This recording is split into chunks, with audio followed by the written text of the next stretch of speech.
All right, let's do this. All right, so I'm going to be doing my Zedruu, the Greathearted deck profile, as you can see here. By the way, I'm not doing any editing with this because, yeah, I got other stuff I got to do. But I'm happy to finally be showcasing this deck. I wanted to try to do deck profiles a different way. I've seen other people do this, and for me, it's a little bit more calming, relaxing. You guys can see the cards a lot better. But just so you know, I have everything in this deck box as you see it on the screen, so it's 100% legit. And that's a big thing for me because there are times where you don't put a certain card in your deck because you're like, well, realistically, if I'm making the deck in person, that card's too expensive or if it doesn't make sense. And there's other times where like you really want to show off your bling with a certain card. But this is a deck that I tried to make 2 or 3 years ago, Zedruu the Greathearted, and I just didn't find enough stuff for it. And then now finally I'm like, yeah, it's not that I'm super happy with it. I'm content with how it is where I can play the deck and I'm fine with it. Still love more support wizards if you want to do that. But anyway, all right, so let's get into it. Zedruu the Greathearted, you guys know, you can see what he does. 4 mana. I think it's a girl actually, but for 4 mana, a 2/4 Minotaur Monk. At the beginning of your upkeep, you gain X life, draw X cards, where X is the number of permanents you own that your opponents control. And then you can pay Jeskai colors. The cool thing is you don't have to tap Zedruu to do it, but you can pay Jeskai colors and just give your opponent a permanent of yours. All right, I didn't choose the order of these, but we're just going to go through the artifacts first. So our 1 mana artifact, we got Tel Jalad Stylus. This is one of the latest additions of mine. You tap it, put target permanent you own to the bottom of your library. I saw it, and the reason I like it is just because if we give our opponents something, I like the fact that I can just hold this card up, and if I see that they're like playing a card that's going to sack it or they're targeting it to get rid of their own card, then I can be like, okay, cool, I'll save that for another time, and then maybe if they are playing something where they have to sacrifice a creature, maybe they might have to sacrifice one of their own. So I like it. For 1 mana, it's a cheap card to throw in there. Y'all know me. I run the medallions. Thank you, Wizards, for finally reprinting those in Commander Masters. I appreciate it. It's about time. But yeah, so we run the medallion cycle because for me, I know I could run different mana rocks, but these are my mana rocks, and I like them. Crown of Doom, not one of my favorites. I'd be okay with getting rid of this card. I mean, the main thing is you pay 3 to play it, and then you're instantly wanting to pay 2 to give it to somebody else. So, I mean, that's a card that I eventually probably will take out. Pendant of Prosperity puts in a lot of work in this deck. After playing this deck the last couple weeks, I'm really happy with that card. You pay 3, give it to somebody else, and then they can pay 2, tap it, draw a card, put a land from their hand on the battlefield, and then you get to do the same thing, except you're not the one having to pay the mana and tapping it. So that's good. Pendant Prosperity, like I said, normally that can make an ally out of somebody because you're like, hey, you want more lands, right? And you want more draw power, and you're like, here you go. And then you make a little ally, and then they're helping you, and it's all good. Lich's Tomb, this is a card that works better in theory than it does in practice because you look at it, you don't lose the game for having 0 or less life. I mean, that's cool, but really you're wanting to give this to your opponent because the second effect, when you lose life, sack a permanent for each 1 life you lost. The problem with that is basically, let's say like I give my opponent Lich's Tomb and then someone pings them for 1. They literally can just sack Lich's Tomb because it is a permanent of theirs. Now, if someone hits them for like 10 damage with 1 big, like, meaty attacker, then basically they have to they'll sacrifice Lich's Tomb, but they have to sacrifice 9 other permanents, and that's why I like giving it to my opponents. I don't really ever consider using it to be like, hey, I don't lose the game for having 0 or less life. I mean, that might be cool if your opponent has some way of making you lose life. No, I guess that still works. I was going to say, if it was a damage thing, then I guess you'd get around it. But no, losing life, you just want to give it to your opponent. You don't want to be sacrificing any of your permanents. And then the last artifact we got is Alhammar's Archive. It literally works perfect with Zedruu because Zedruu literally gains life and draws you extra cards, and this card lets you get additional, like double the life gain and double the card draw as long as it's not your first card that you drew in the turn. So Alhammar's Archive, I mean, that card needs to be reprinted in the fact of it almost goes in any deck. Almost. Okay, let's do the creatures. We run the most of those in the deck. So, I think that's all of them. Yeah, that's all of them. Okay, so yeah, 3 rows of 7. All right, Fire Drinker Satyr, not a card I love, but basically you can give it to your opponent, and then if they use it to block, let's say like, for instance, let's say a 7/7 creature attacks our opponents after we give them Fire Drinker Satyr. Then if they block with it, it's kind of like they took trample damage almost because it says if it takes damage, they take damage. So basically, yeah, even if the creature didn't have trample, they're still going to take 7 in this scenario because Firedring Crusader took 7 damage and it died. Bazaar Trader, one of the better cards in the deck. We can tap it and then give our opponents an artifact, creature, or land we control. Most of the things we're trying to give our opponents are one of those 3. Well, I mean, we give lands occasionally, but also enchantments are in there. Alpine Guide lets us ramp for a mountain, and then you give it to your opponent, and then if it leaves the battlefield, they have to sacrifice a mountain. Only thing is, in this deck, we can sometimes give our opponents some lands, as you saw with the last card, and then a few other cards. You don't want to give somebody a mountain and then give them Alpine Guide, and vice versa. You don't want to give them Alpine Guide and then later give them a mountain to sack, especially if they're not playing red. So, yeah, don't want that, but it's a good card in here. Chasm Skulker, this was the last card I was waiting on in my actual physical deck to come in the mail, and it finally did. This is also like a wheelie deck, so that's the thing. I was coming up with what other cards could I put in here to fill out the rest of the 99. I was like, well, Zedruu draws some cards. What if we actually tried to wheel? I was like, give us some extra stuff to do, so I like it. Chasm Skulker, when you draw a card, you put a +1 on it, and then when it dies, you basically make X 1/1 blue squids, where with Island Walk, where X is number of +1s you control. Daring Thief, this is not one that I really love just for the fact of I feel like it really belongs in a different deck because we don't really have some crazy way to make it untap, tap, tap, untap, which that would be cool, but we don't have that. So instead, when it becomes untapped, you can exchange control, target non-land permanent you control, and target permanent and opponent controls that share a card type. It's just another card that we can exchange control if we needed to. But to be honest, I don't really attack with it very often, therefore it doesn't really become untapped very often. Normally, by the time that I get that card out, I don't really draw it in my opening hand, to be honest. That's maybe part of it. Spawn Broker, when it comes into play, you can exchange control of target creature you control and target creature with power less than or equal to that creature's power and opponent controls. Good, but, you know, if it's the only thing we have out, then we're not really getting a whole lot of good things back. Starnheim Courser, this is just, we play a lot of artifacts, and we played a lot of enchantments, so Starnheim Courser can give us like kind of a double reduction in the sense of being able to reduce 2 different card types by 1 is good. Steel Golem, you can't play creature spells. Perfect card to give your opponents. It's nasty. They don't like it, but we love it. I mean, the last couple times I've played this deck, when I give my opponents something like Steel Golem, they're just like, thanks, guess I can't play. And I'm like, sorry. I mean, yeah, that's kind of what I'm trying to do. Vidalcan Plotter, this is a card that lets you exchange lands with an opponent. Once again, it gives you another permanent that your opponents would have of yours, but that's pretty much it. I wouldn't mind if Wizards made new support for this deck. I could get him out of there because I don't have a desire. I mean, I take that back. It comes in handy if your opponent has only 1 land of a certain color, then you can basically steal that from them and then give them something that they already have or something they don't need. So it can come in handy. A Crow and Horse comes into play under an opponent's control, and then you basically, at the beginning of each of their upkeeps, everybody else makes a 1/1 white soldier. The horse has defender, so it can't even attack. I mean, obviously they could try to block with it, but giving everybody else more, creatures, soldiers, to me, that's good for us because we now have more creatures that we possibly give to our opponents because we don't need them or we can use them as blockers. So that's good. Angel of Jubilation, reason I like this card, I was looking for a card that basically said people can't sacrifice your stuff. Now, it doesn't say straight off they can't sacrifice them, but it says players can't pay life or sack creatures to cast spells or activate abilities. Now, that's most things that I can think of. Now, maybe there's some, other ability that you could sack with, but yeah, I just don't. If I give them something like Steel Golem, I don't want them just getting rid of it willy-nilly.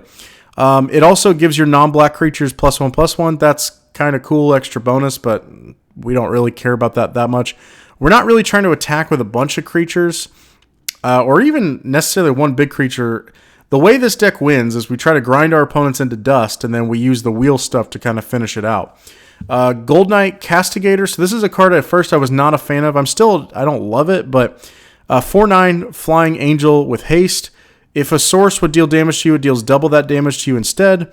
That's the reason we want to give it to our opponents. If a source would deal damage to Gold Knight Castigator, it deals double that damage to it instead. That's the reason why I don't want to play this card, because I don't like that if I gave it to my opponents and they used it as a blocker, I mean, as long as someone attacked with something that had 5 or more power, Gold Knight Castigator's dying, and I'm like, well, I don't know. I don't want to just give it to him like that.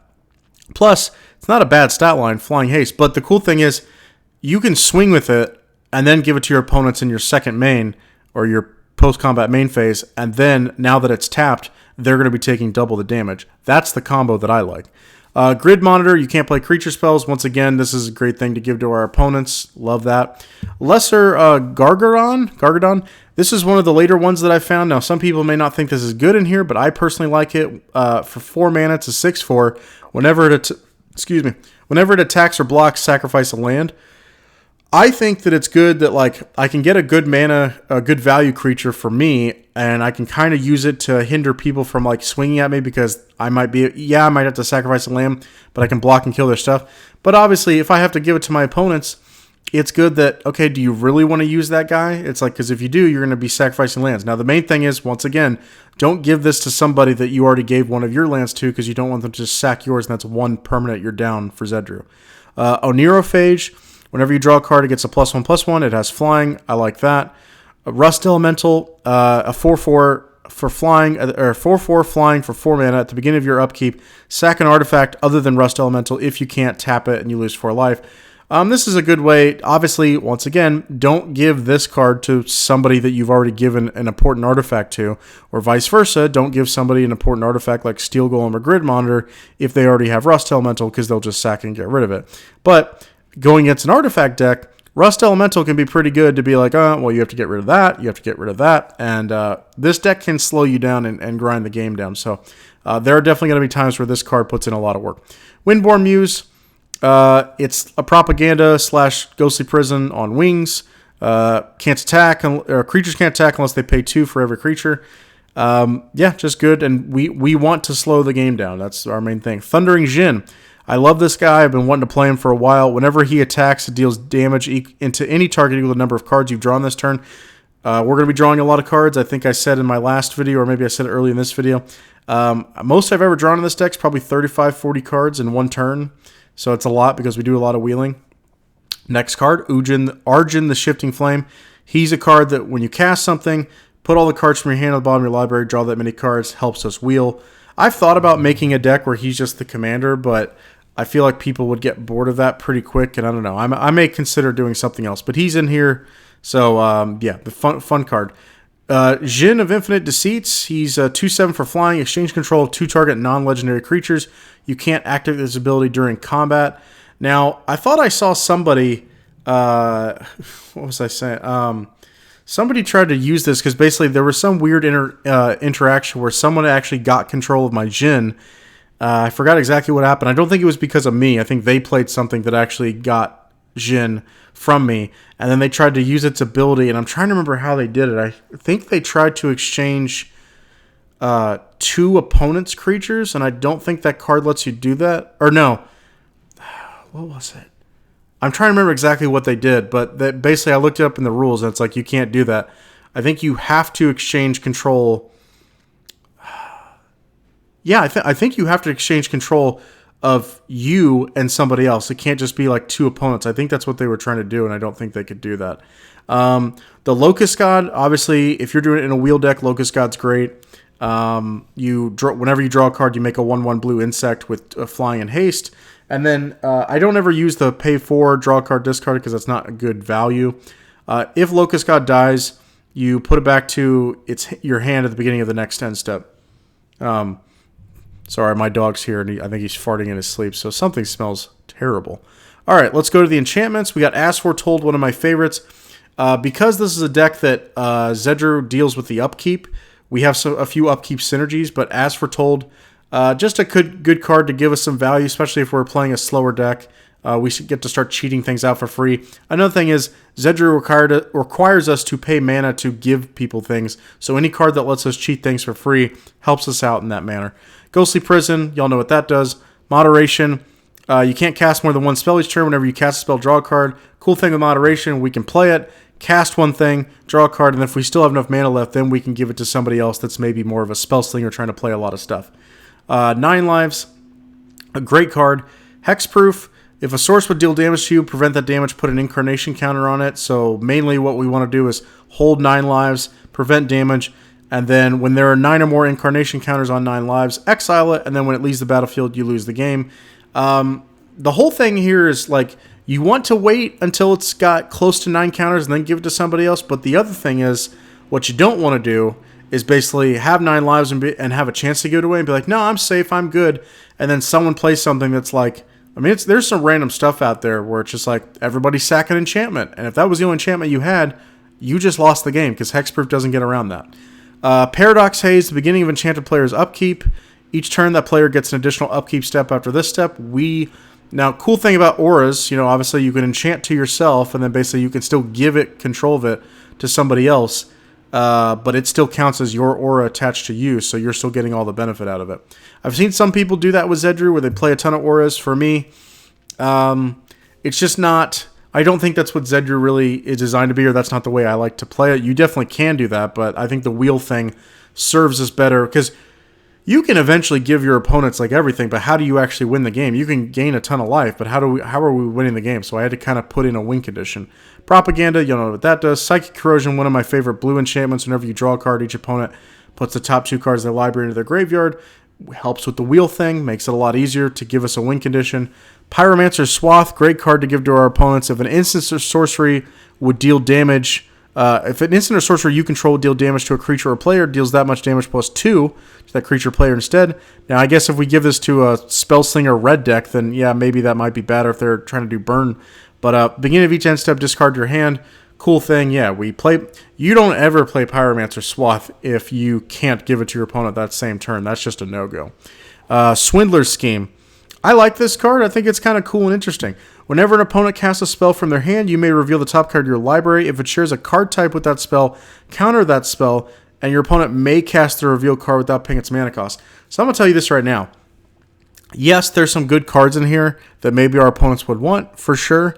But I think it's 50-50. There's other times where basically if we actually did manage to get the type right and we counter their spell, a lot of times they're looking at that card and being like, I don't want that. I don't want that card. Like, that card's bad for me. So that's the whole thing with the bad gifts is you kind of never know. It adds some randomness. And yeah, they may... I mean, do you think your opponent wants, like, Pyromancer's Swath on their board? Do they want that? No. Do they want Steel Golem or Grid Monitor? Probably not. Aggressive Mining, another one they probably don't want. You can't play lands. Sacrifice a land, draw 2 cards. You can only do that once each turn. Aggressive Mining, like, there's some times where we might play it and then we don't have enough mana to give it to somebody else, or we can't play something to give it to somebody else. It's not the worst thing in the world to sack a land, draw some more cards, and, we do have the wheel theme, so that kind of helps. That's happened a few times where I needed to draw a few more cards to get more benefits off drawing. And so, not the worst thing in the world if we keep it. There might be a point in the game where we don't really need to play lands anymore. But the main thing is obviously give it to your opponents, and then they just really can't rebuild because they can't play lands. And if they don't have a way to sacrifice Aggressive Mining, then you're golden. Which, by the way, there's a few cards. I think Lich's Tomb is the only one. Sorry, someone's mowing outside. Lich's Tomb, I think, is the only one that if I give it to somebody else, it has a way for basically your opponent to get rid of it on its own. In general, I don't give my opponents things that I feel like they can easily get out of. Then to me, it's like, well, what's the point of giving it to you? Fires of Invention. This is a cool card that works great for us, but also there's certain scenarios where we might give it to somebody else. You can cast 2 spells each turn. You can't cast a spell with lesser converted mana cost than the number of lands you control. More mana cost than the number of lands you control. And then basically you can't play spells during somebody else's turn, but you don't have to tap lands to cast things. So basically you get 2 free casts as long as the land count you have is the same or less than what you're trying to cast. Or it's the same or more than what you're trying to cast.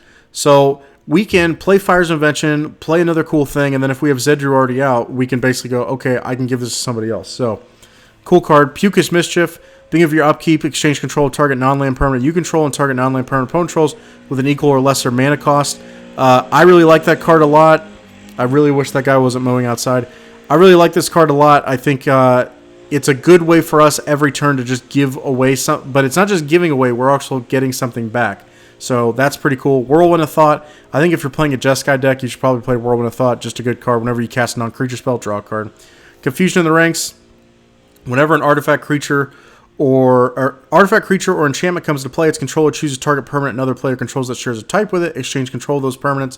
So it's possible the Confusion of the Ranks get passed around the board, but that doesn't really matter because the effect is still going to happen regardless of who has it. And yes, this is a card that if I play it, somebody could basically, go, okay, that's a really good card on your board. I'll take that and I'll give you the bad one that you gave me. I get that. But also, I feel like I'm in more control than they are, so I feel like I can be like, okay, cool. I have so many cards that exchange control of things. If you take a good card of mine, I can just get it back. Mind Moil helps with the wheeling. Whenever you play a spell, it's the same thing as Arjun. We put the cards in our hand to the bottom, and then we draw however many new cards that was. Sunbird's Evocation, red staple for me. Form of the Dragon, I wasn't so sure about this card, but then now I'm like, I think I am going to play it and give it a shot. And I've liked it. It didn't win me the game when I played it because my opponent had some wonky stuff. But for 7 mana, at the beginning of your upkeep, Form of the Dragon deals 5 damage to target creature or player. At the end of each turn, your life total becomes 5. Creatures without flying can't attack you. We have some flyers, so even if we give this to our opponent, we have ways like Arjun or Onirophage or Locust God making the Locust. We have ways of finishing off our opponent after we give them Form of the Dragon, but boy does it make it easier once their life total becomes 5. And it's also nice that basically Form of the Dragon kind of prevents our opponents, if they played a life gain deck, it's like, well, and I think I put that on a life gain player, and they were like, great, so no matter how much life I gain, I'm just getting set back to 5. It's like, yep, isn't it great? And the last enchantment, Touch of the Eternal, at the beginning of our upkeep, count the number of permanents you control, your life total becomes that number. Now, we do have a way of making some tokens, obviously, with Locust God, but in general, this is something that I want to play and then give it to somebody else and be like, okay, cool. How many permanents do you have? And it's a good combo with Lich's Tomb. That's a cool combo where basically, if you've done Lich's Tomb and you've made them sack everything, then if you give them Touch the Eternal later, they don't have many permanents left. So kind of cool. Instance, Fists of Flame, draw a card until end of turn. Target creature gains trample, gets +1/+0 for each card you've drawn this turn. Fists of Flame, I used to think it was better than what it is.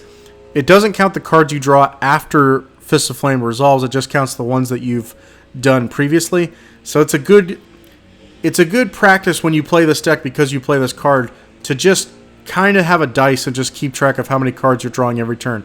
Because you never know. You may play this card, or you may get a wheel effect and you weren't keeping track, and then you drew into Fists of Flame, and then you got to play it, and you're like, how many cards did I draw? So you just kind of have to keep track. Chaos Warp. Cool thing is, like if our opponent once again is trying to get rid of something of ours that we gave them, we can play Chaos Warp, shuffle it back in, and then hopefully cheat out something cooler. Ablation, kind of similar. We can, if they're trying to get rid of one of our cards, we can just shuffle it back into our library, and then we get to draw 2 cards because it's our permanent. Wrong Turn, easy way to just give our opponents one of our creatures that we don't want. Land count, I'm Mr. Basic, so I run 13 islands, 13 mountains, 13 plains. That's the ratio that I like for a 3-color deck. If I was running a 2-color deck, I bump it down to 38 and do 19 of each color. And a 1-color deck, I try to do 37, sometimes 38, depending. Okay, and then I think the last thing we got is the sorceries. So we got Harmless Offering, kind of like Wrong Turn. You just give control of a permanent of yours instead of just a creature, but you can give them any permanent you want. Harmless Offering is great. Mitotic Manipulation, this is my blue ramp card for a non-green deck. I run this in every blue deck that doesn't run green.